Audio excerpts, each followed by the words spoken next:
Our top story, a Supreme Court case that could decide the way homeless encampments are treated right here in the Bay Area.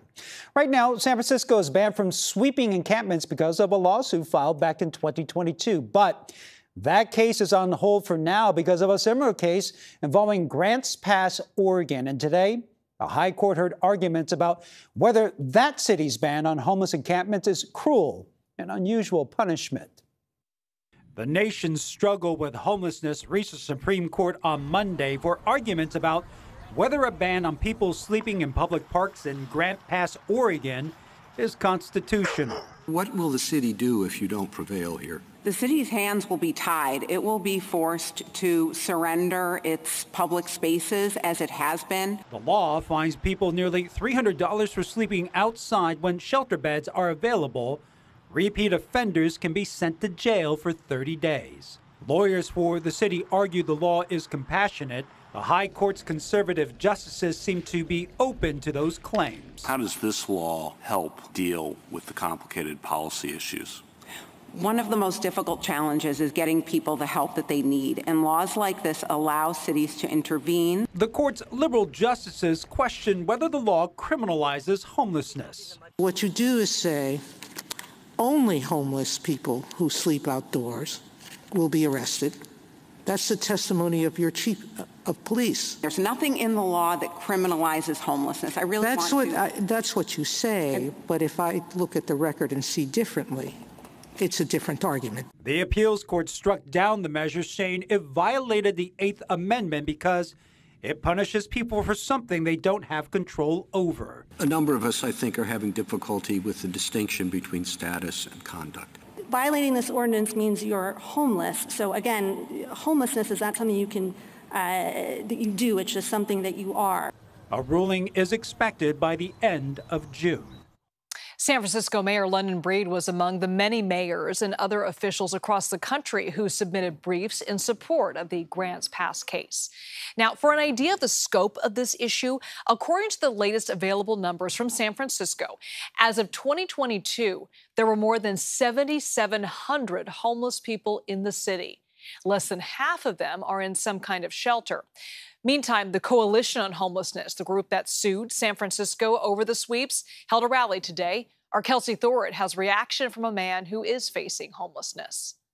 Well, so many people involved in this protest had personal connections to homelessness or housing issues. We actually spoke with one man who we first met a few weeks ago who has dealt with homelessness here in the Bay Area. Here, we asked him how this Supreme Court case could impact him personally.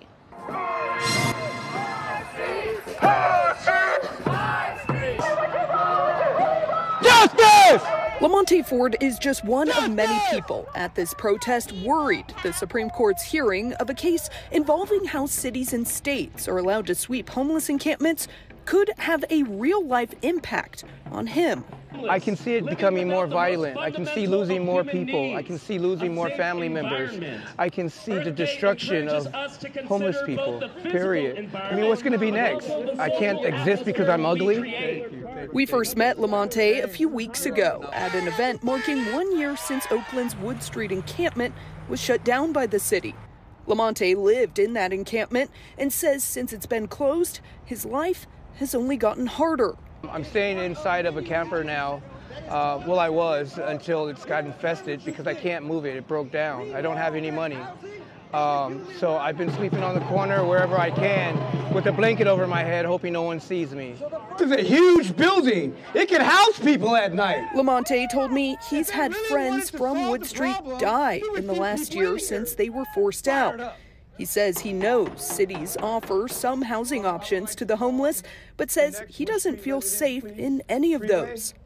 They breed bullying, they breed drug trafficking, they breed sexual abuse, and I'd rather not be a part of that. If you're going to offer me something, at least let it be safe.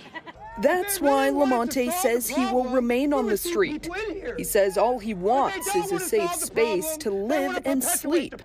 I have a right to exist. And he worries this Supreme Court case could have a significant impact on whether or not that will be possible. I'm optimistic. I think not hopeful as much. Just because of the way that things are going, right? I mean, people are misconceived into thinking that blight is us. We want to live in these environments like this. It's not the case. We want to be in clean, safe environments, but the city, state, and federal governments aren't helping us. Now, we, of course, expect to get a ruling from the Supreme Court on this case in June. Until then, advocates like Lamonte say they will keep on speaking up, making their voices heard. All right, thanks, Kelsi. As San Francisco awaits the Supreme Court ruling, some people taking matters into their own hands. The city has recently been issuing citations to business owners who put up planter boxes on the sidewalk to keep homeless people away. And some confrontations turned violent. Last year, an art gallery owner was seen spraying a homeless woman with a hose outside of his gallery. He was charged with battery, but the case was dismissed after he agreed to community service.